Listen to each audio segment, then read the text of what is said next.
Hello learners, welcome back to the course on deformation processing of materials. In the previous class, we had seen the forming limit criteria in case of deep drawing process. And after that, we started the new metal forming process, which is known as wire drawing or rod drawing. Okay, so in that, we saw the arrangement of dies and various zones which are there in the die profile of wire drawing process. Then we saw some of the steps which are there or which are followed in the wire drawing process. So now let us continue our discussion on wire drawing operation. Yes. So in case of wire drawing, suppose if cold working is done, then what are the consequences or effects which are due to cold working operations? So let us see them.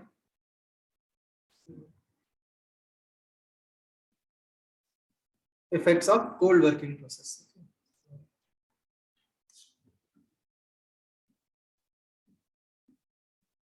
Effects of cold work. So as expected, it will provide strength to the material, will harden the material, certain residual stresses will be present. Okay, so let us see one by one what will happen. So there will be a very good control over dimensions in case of cold working. So there will be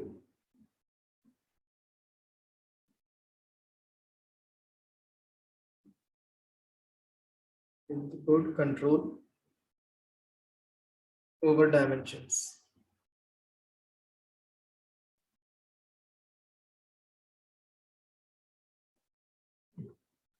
The next thing will be there will be very good surface finish in case of this cold working, because the chances of formation of oxides will be less due to relatively lower temperatures. So good surface finish will be below. So good surface finish.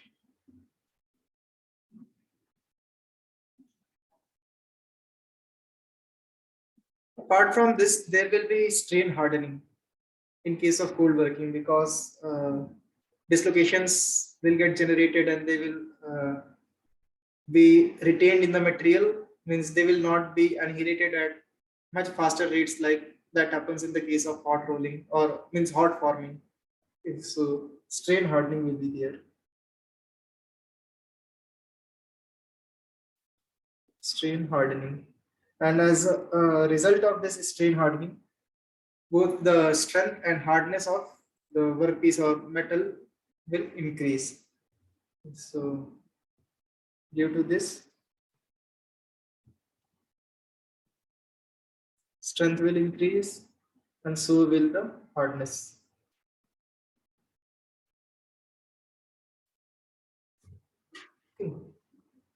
Apart from this, there will be incorporation of residual stresses into the component. This is an important thing to be noted, because it may further affect the properties of material and also may lead to cracking, which we will see in a while. Okay, so these residual stresses can be determined with the help of technique or tool known as XRD. You can learn more about XRD in subjects related to characterization. So XRD is a technique which uses X-ray and gives a diffraction pattern, which then tells about the crystal structure and arrangement of atoms, etc. Various information is obtained basically from XRD about the material. Okay, so XRD can be used to predict these residual stresses also. So The residual stresses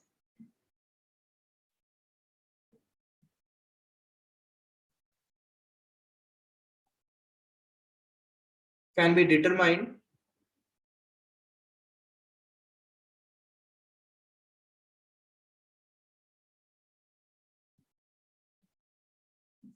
with the help of XRD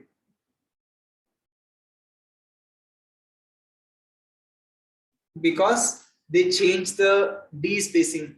D spacing is nothing but the interplanar spacing in materials. Means this will be the spacing between two atomic planes in the lattice or crystal. Okay, so can be determined by XRD because as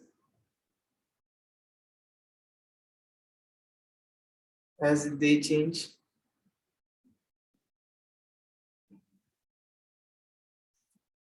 the D spacing. Okay, and if there is a change in the D spacing, a shift is observed in the XRD pattern. The peaks which are observed get shifted little bit. Okay, so suppose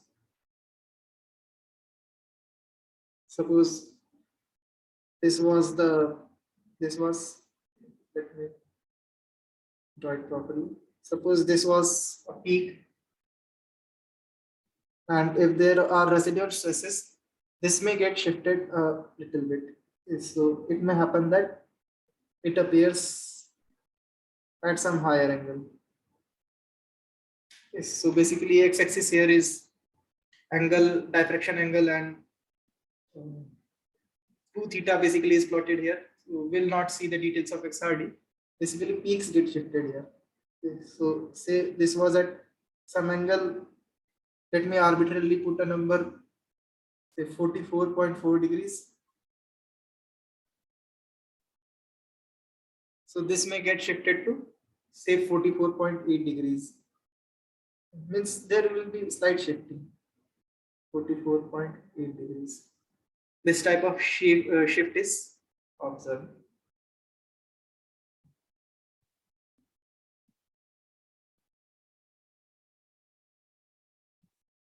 Okay. And this can be correlated with the strain.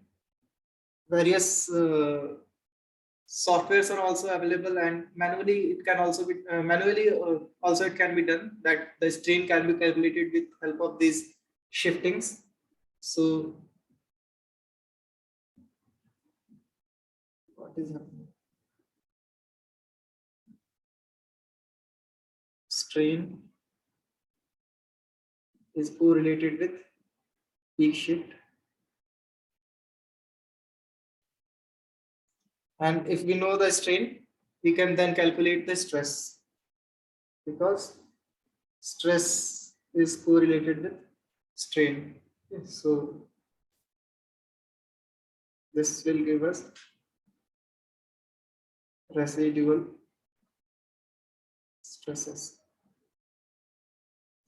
In this way, we can calculate the residual stresses. This type of phenomena is very important in case of say bearings, etc., because there the residual stresses play very important role. So this is very important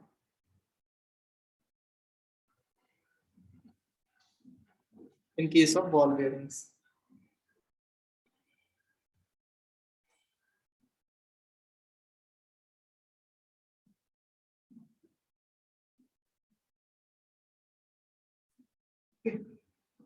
Also, as I mentioned earlier, that these residual stresses can give rise to some type of differential stresses, which ultimately may lead to cracking of the surface near the central part or central region. This is also known as central burst. Okay, so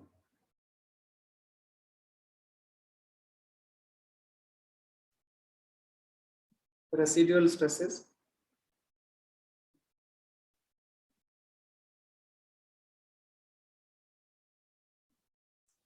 may in turn lead to differential stresses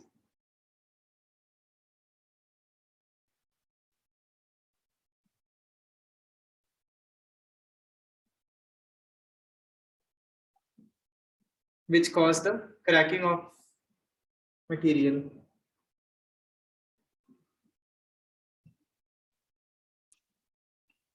Which cause the cracking of surface at center.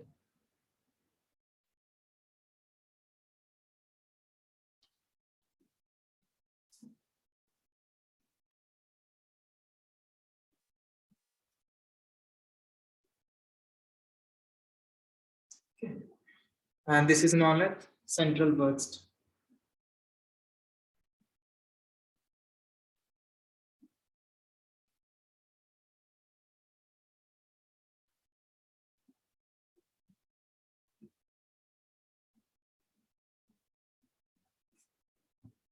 This may appear something like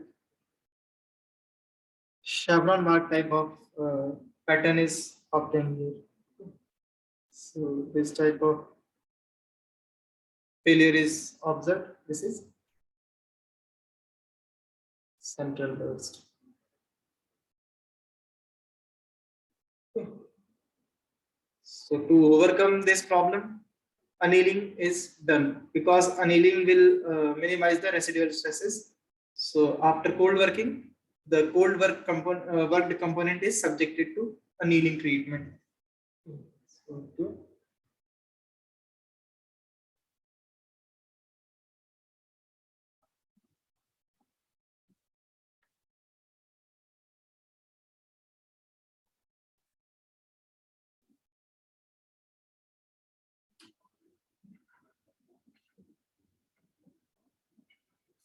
annealing is done.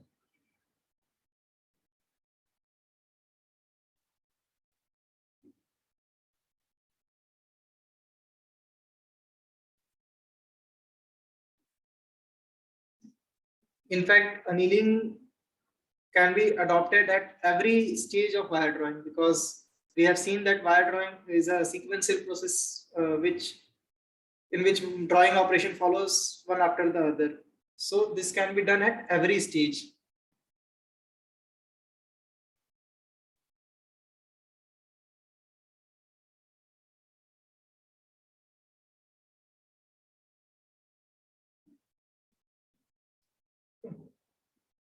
So this is something called residual stresses in case of this drawing operation.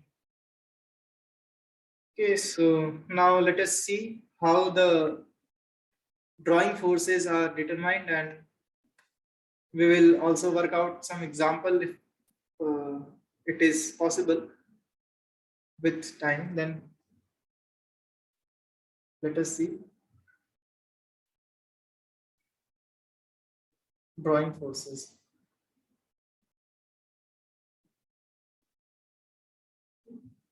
Let me call this as stresses because we will deal with stresses mainly. Stresses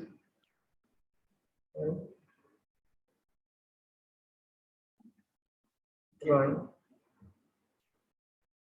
operation.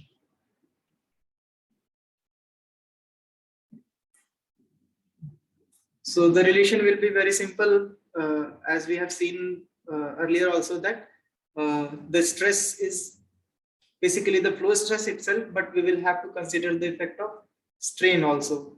So it will be with incorporation of strain, it will become the stress for that particular forming process. Okay, so here, if there is no friction, so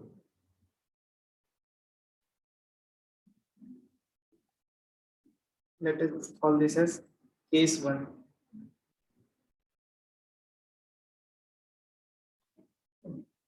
No friction.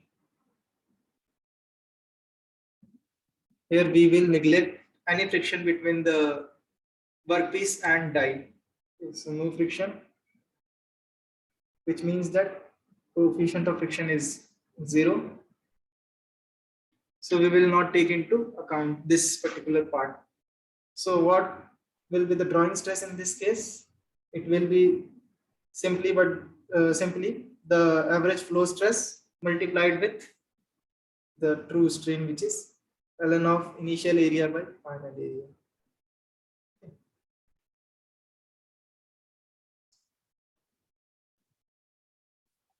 So this is the simple case. Here sigma d is the drawing stress.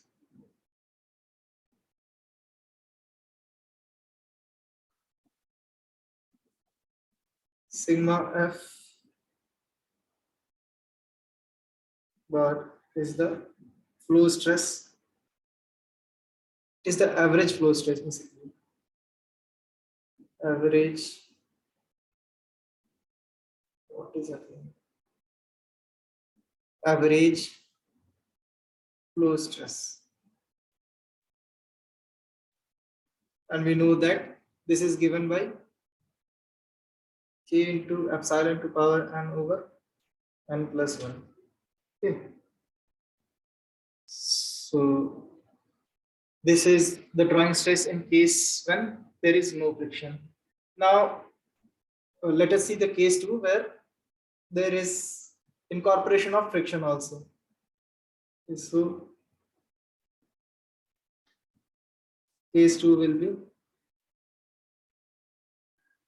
in case of friction.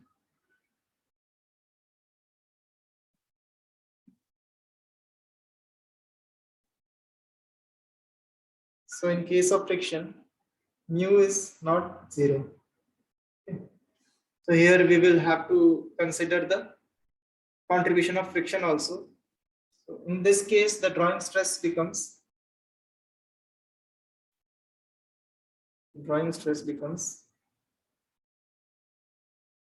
average flow stress multiplied by a term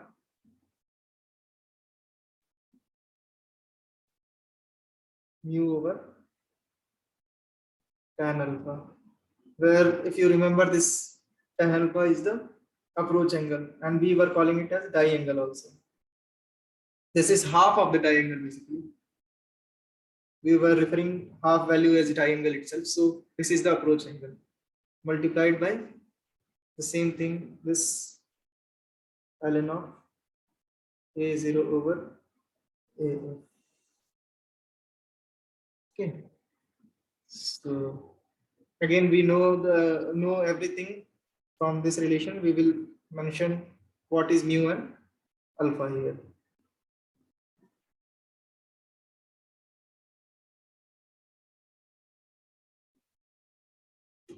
So here mu is coefficient of friction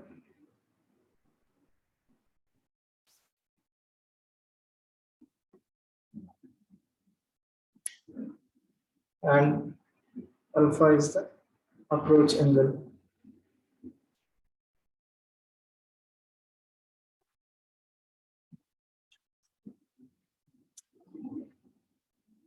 Okay, so this relation gives us the drawing stress when we consider the effect of friction also. Now there is another case where we will consider the inhomogeneous deformation. Here we were considering that the deformation is homogeneous and is similar everywhere in the workpiece. But what happens if there is non-uniform or inhomogeneous type of deformation? So in that case, one more parameter will be there, which will be contributing towards the inhomogeneous deformation part. Okay, so case 3 is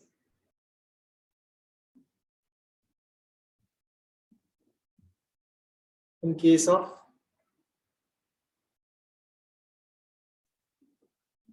inhomogeneous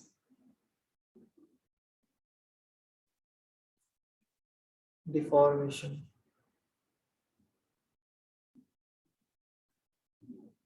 So here both the effect of friction as well as this inhomogeneous deformation part will be there.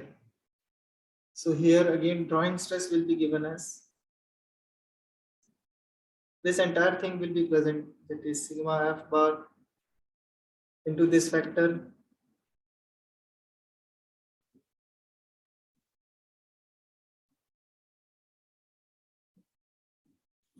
plus one more factor will come here, which is 5, and then multiplied by the strain value. So this finally gives us the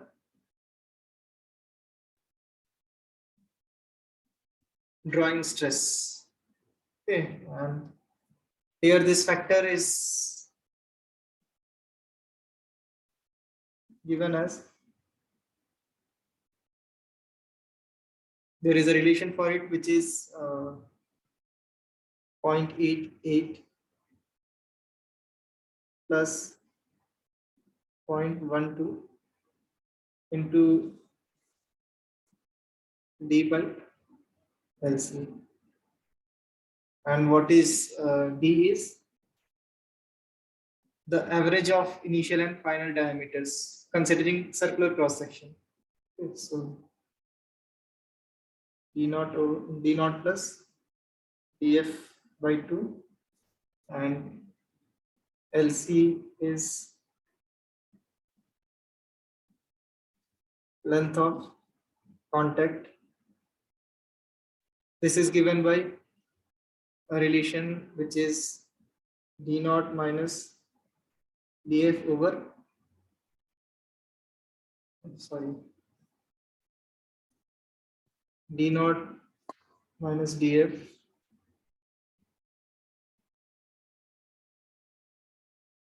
what is happening here over 2 sine alpha.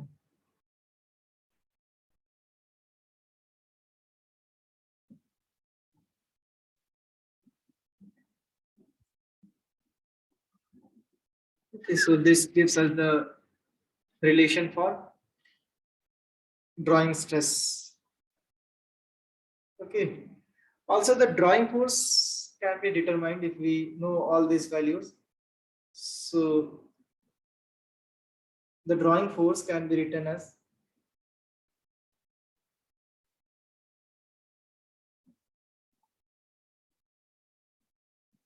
it will be nothing but this is stress, drawing stress multiplied by the final area. Okay, so, drawing force, say this is FD, this is nothing but sigma D multiplied by final area. Okay. And if we consider the cross section to be circular, this will be sigma D into pi by 4 df square. So this is for circular cross section.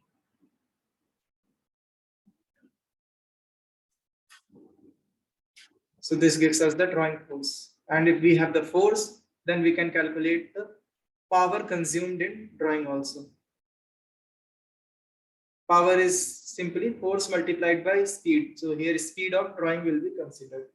Okay, so we can write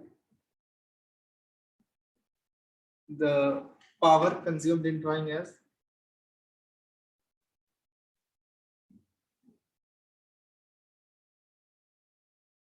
power consumed in drawing. Say it is PD. So this is given as force multiplied by speed of drawing.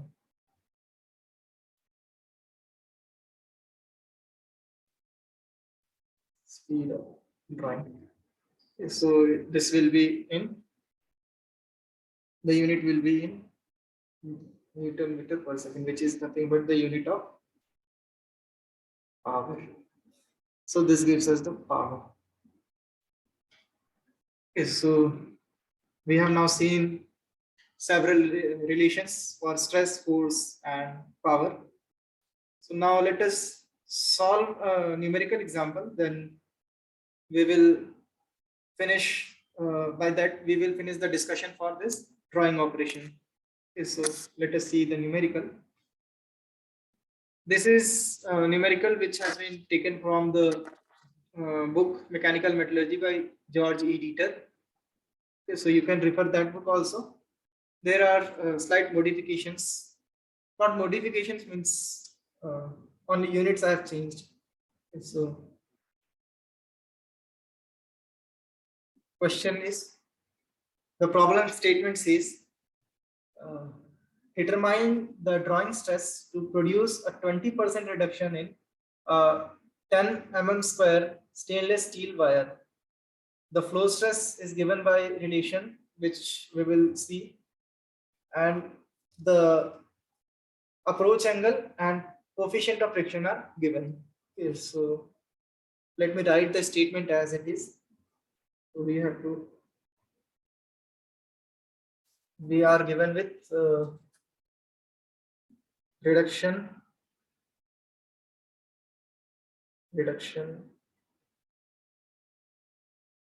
R is given as 20% or R is 0.2 in terms of fractions. Okay, and also the flow stress is given to us as,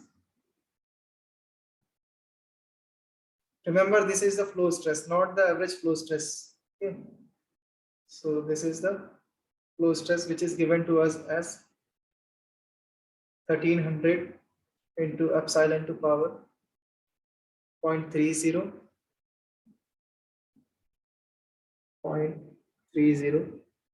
in MPa.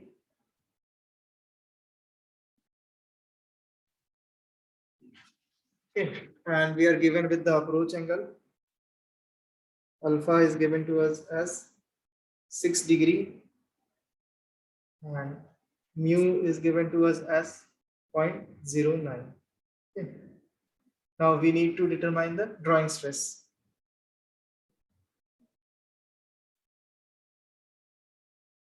Determine sigma d.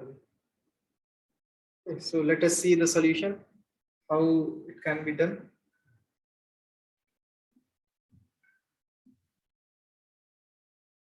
So since also I forgot to mention here that we are given with the initial area also. Initial area is 10 mm square. Okay, now with the given data, firstly let me write, also here we have to consider this to be homogeneous deformation. Okay, determine sigma d considering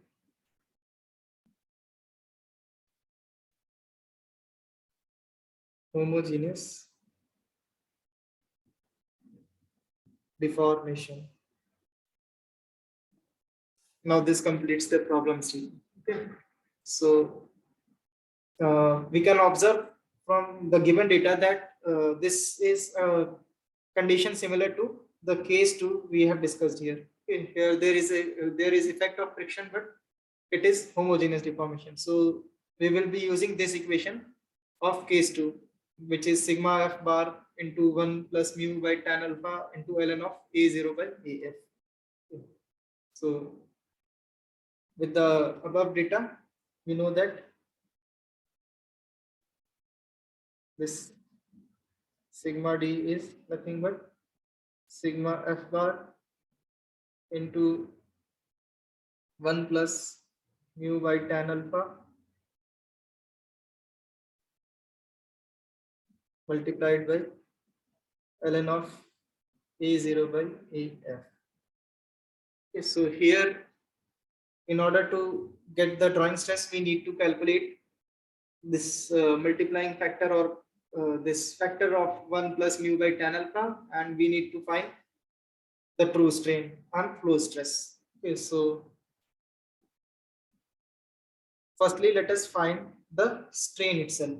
So we are given with initial area which is 10 mm square and reduction is 20%. 20, let me write in percentage itself so it will be clear. 20%. Okay, so what is the relation between reduction and initial area? So area since decreases is A0 minus A over A0. This is nothing but the reduction fraction, which is 0.2. So this becomes nothing but 1 minus AF over A0 is 0.2, which is AF by A0 is 0.8. Okay, 0.8. So from here we get AF as 0.8 times A0 is 10. So this becomes 8. So AF is 8 mm square. So we have now the value of AF, so we can determine the true strain. So we will substitute it there directly, or let us find it. So therefore, ln of A0 by AF is nothing but ln of 10 over 8, and this value comes out to be 0.223. Okay, so let me call this as equation number 2. Now let us calculate the average flow stress, because we are given with flow stress. So we need to determine, we also needed the true strain value for calculation of stress. So we will be using this there. Okay, so therefore the sigma F bar is given as K epsilon to power n over n plus 1. Here we were given with this K epsilon to power n, and this was 1300. This epsilon we have calculated as 0.223. N is given as 0.3 divided by 0.3 plus 1. Okay, so upon calculation, we get this value as around 637 megapascals. Okay. Now we have this sigma F bar and true strain. Now we need to calculate the contribution of friction. Okay, so this came out to be 637 MPa. This is, say, equation 3. Now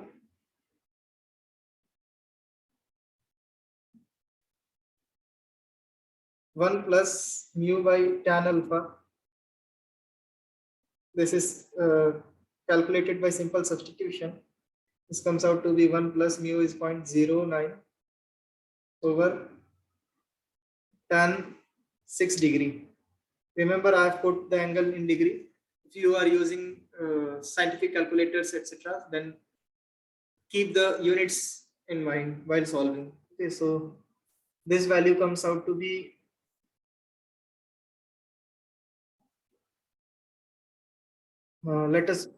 this comes out to be approximately 1.8571. So let me call this as equation 4. Now from these equations 1, 2, 3 and 4, we can find the drawing stress. Thus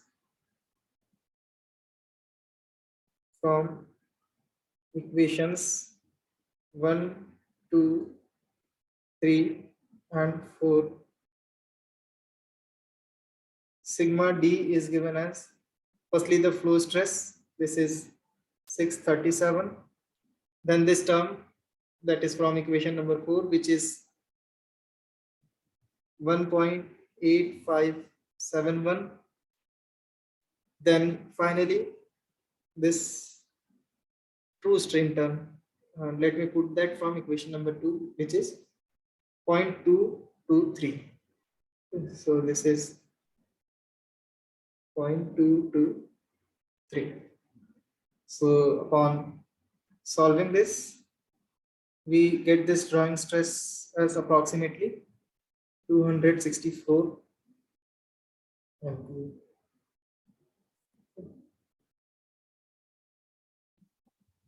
So in this way, drawing stress and etc. can be calculated. Similarly, if we were to calculate the force, then using the final area, we could calculate the drawing force also. And power, if we were given with the drawing speed, then we could have calculated the power also. Okay. So with this, we will now conclude the wire drawing forming process also. And now we will begin with our next forming operation. So let us begin our next forming process, which is forging. So now let us see about forging.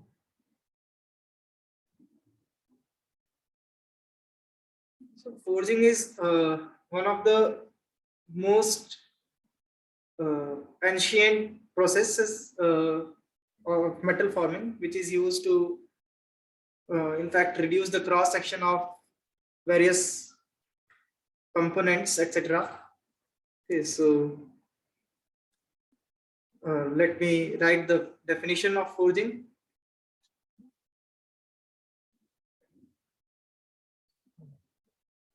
We are now saying forging. So basically, it is a metal forming process.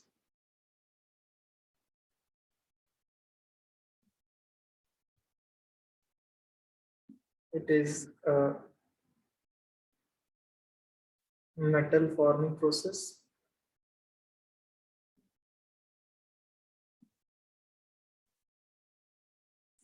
in which the material is converted into useful shape by hammering or pressing.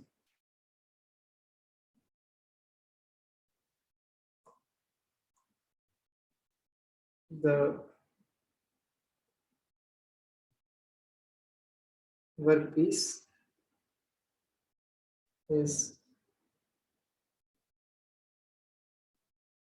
converted to useful shapes by hammering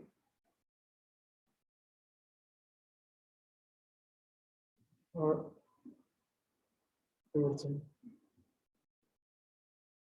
Okay. So let us now see with the schematic diagram that how this operation is carried out. So basically, forging is mainly done by two processes, two ways. One in one of the processes, the hammer is drawn by gravity itself, gravity only, and in the other type, there will be some external agent, some external pressure put on the hammer along with gravity, so that it provides more rapid hammering, more power to the workpiece. Means more strong pressing is there. Okay, so let us begin with the schematic setup.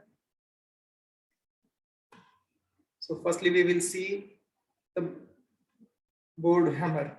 Board hammer is normal drop forging type of process, which I mentioned earlier. Okay, so if we have, say, drop forging,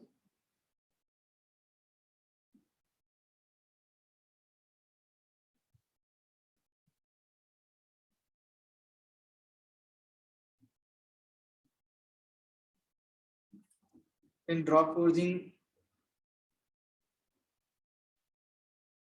Suppose we have workpiece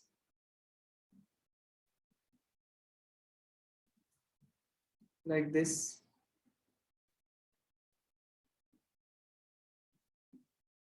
Say the workpiece is like this. Okay, so there will be two dies to press it. Say this is the upper die.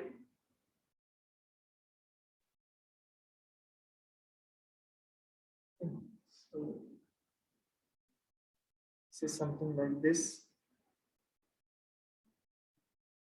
These dies, one of these is connected to a RAM, the upper die, and the lower die is connected with an anvil to.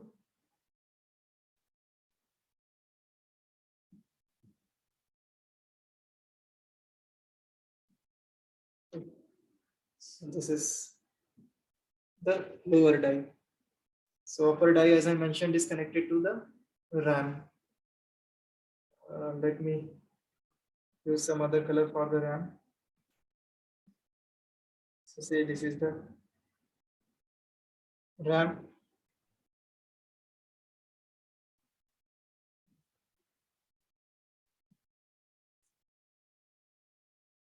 Similarly, this bottom portion will be connected to the anvil.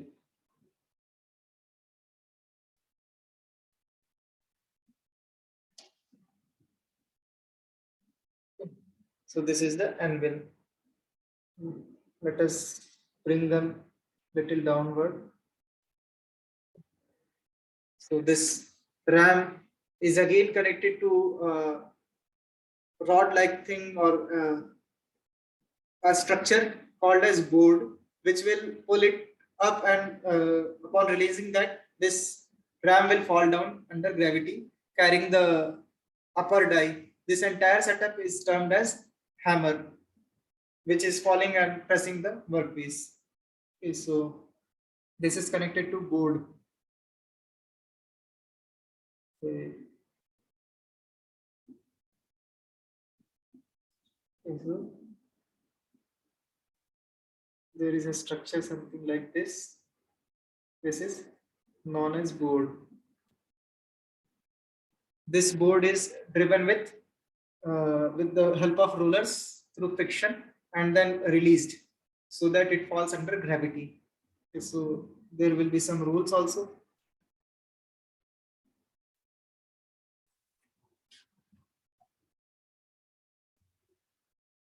Let us use some different color for the rollers. So this will be connected to rollers like this.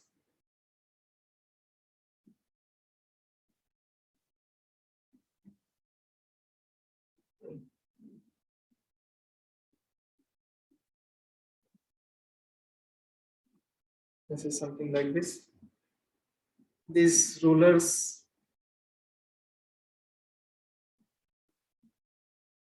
carry the board towards the top side, and then it is released to fall under gravity. So this is the schematic arrangement for board hammer, which is used for forging.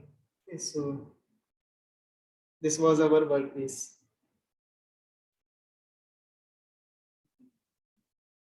So let me label it.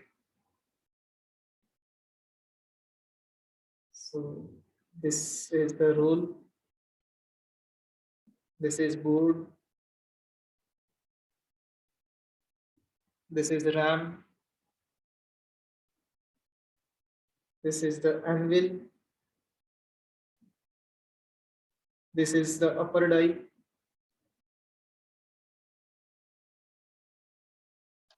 This one is the lower die.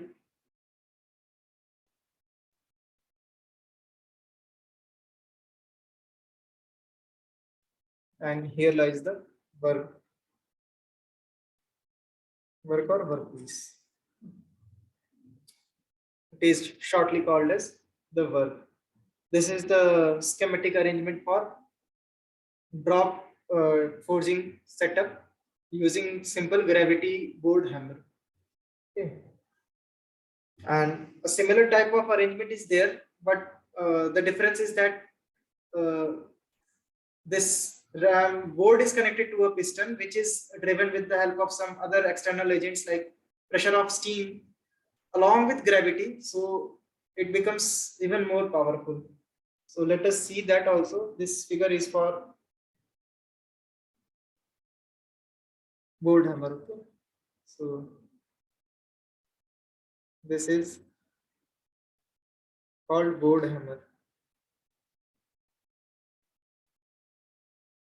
A similar type of setup is there for steam hammer also. So let me copy and paste it simply.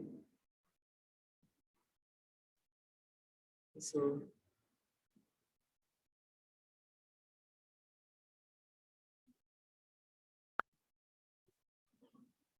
this is something like this.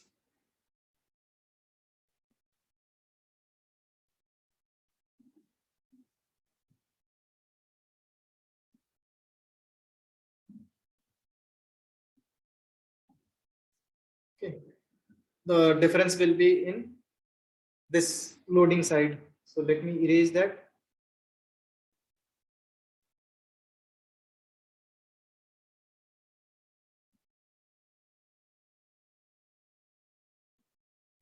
This portion will not be there.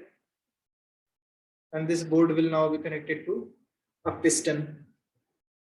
Okay, so this is now connected to a piston like this. And this piston is now driven with steam. Earlier rollers were rising the board and ram. Here steam itself will rise, and upon the release, steam pressure along with gravity will press the hammer. Okay, so this is encased in a chamber like this.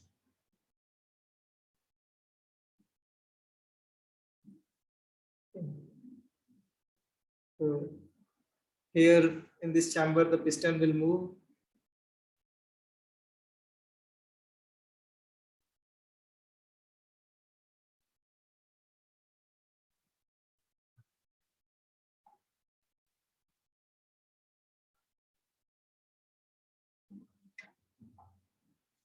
Erase this part also.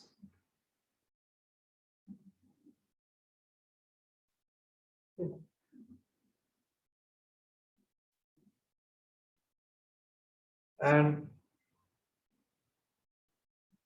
this casing is like this.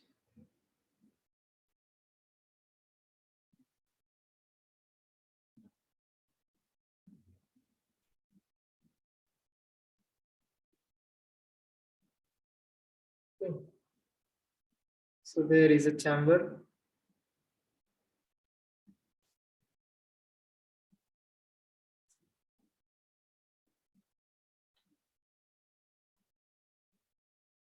Like this.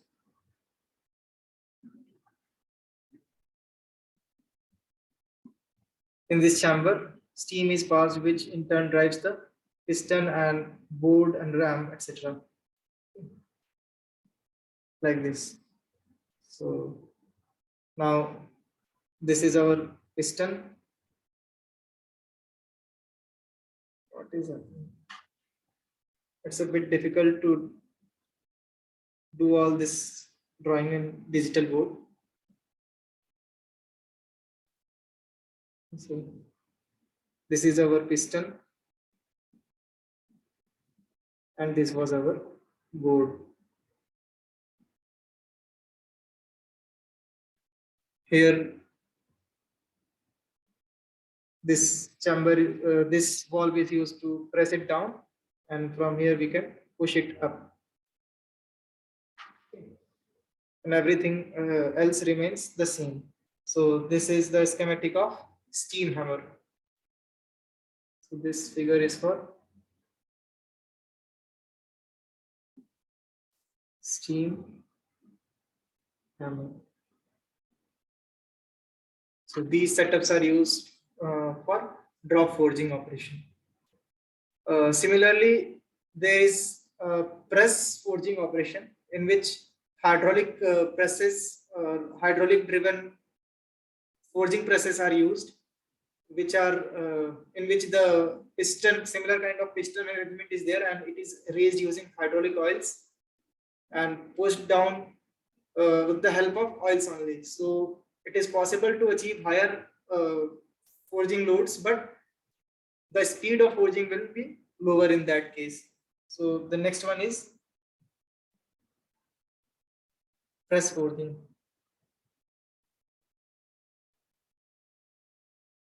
Press forging. There will be a similar kind of arrangement. Let me draw the loading section only, is where the hydraulic system is used. It will be a similar kind of arrangement like that was for steam.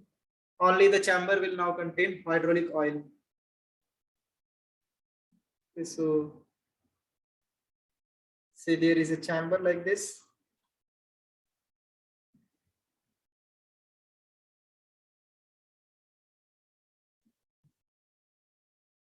and it contains the piston.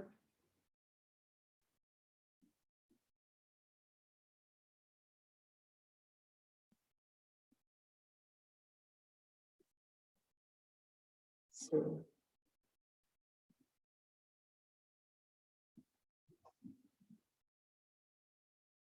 this contains the piston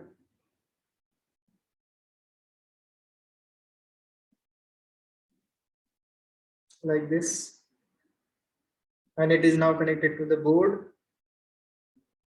which is then connected to the RAM, etc.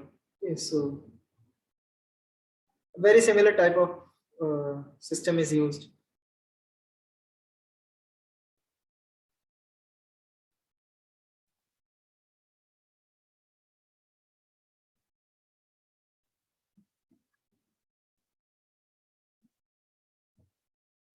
Okay, so this chamber now contains hydraulic oil instead of steam.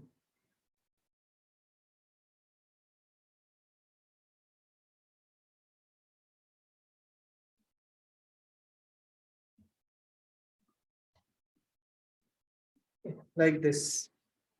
So this is hydraulic oil.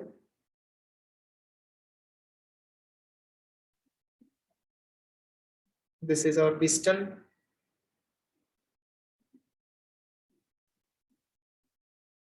Let me put this hydraulic oil on that side. So basically this is for pressing it down, and this is for pushing it up. This is the hydraulic oil.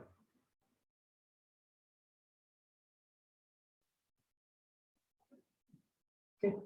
And this is now connected to board and RAM, etc. Okay, so here the speed of forging is relatively lower than that of the hammer forging. So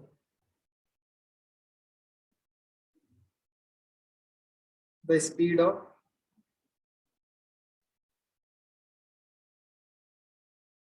this press forging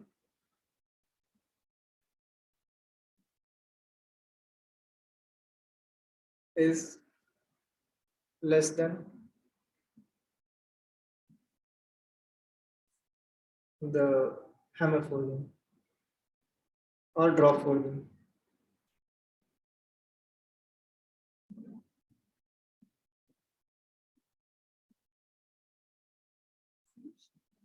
So this was the basic difference. Now let us see how the cross section gets reduced in normal drop forging, and how is the initial and final dimensions related.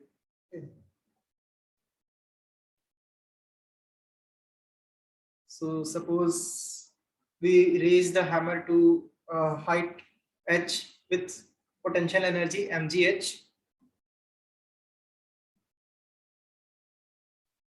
like this. Okay, so here suppose this is our reference level, so here potential energy is 0, we increase its height to h. So here potential energy becomes mgh. Okay, so the change in energy is nothing but mgh. Okay, so what happens to the workpiece? Suppose its initial thickness was h naught.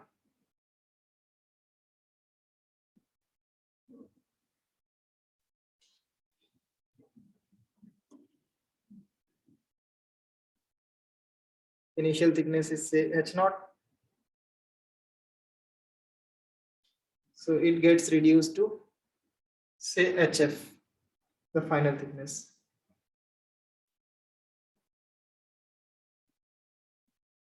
Like this.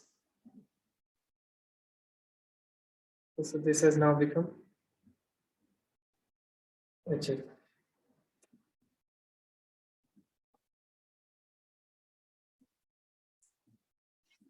So in this way, the reduction is done. And if we apply the volume consistency,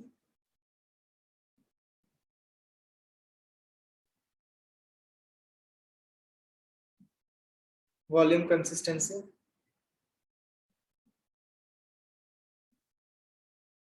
for workpiece.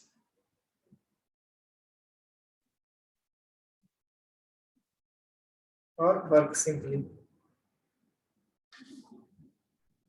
So in this case, what happens is we are assuming that the volume does not change. So suppose initially diameter was d naught, thickness or height. We can call the height h as height also here. So this is nothing but equal to the volume of final product. We are assuming a cylindrical workpiece. Okay, so its volume is pi r square h or pi d square h by 4. So this is hf, and from here the very well known relation comes d naught square h naught will be. We will be using this relation frequently again, so that's why I am writing it again here. Okay. So this comes the relation.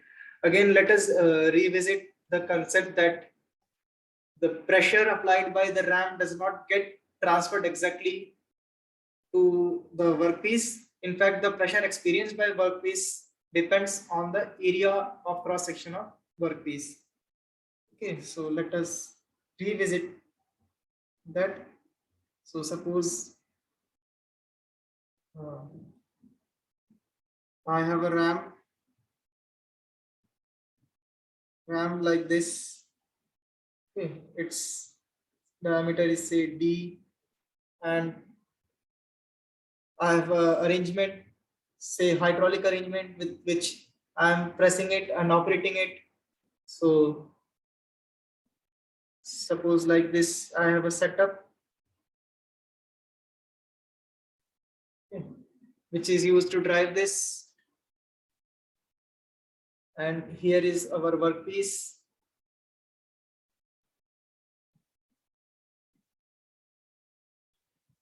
And this is the lower die or anvil or anything which supports it. Okay, so here, say this is being pressed. Okay, so pressure by ram will be force by area of ram, whereas the stress or pressure experienced by this sample will be sigma, which is nothing but sigma is say pressure experienced by the sample. This is given by force by area of sample. Okay. So this was oil tank or any other arrangement. It could even be the screw driven system. We are focused on this F by AS. Okay, so this is something related to forging. Okay, so let us stop for now. In the next class, we will see some advantages and disadvantages of forging process and some more details about the forging process. Okay. So thank you everyone. Thank you so much.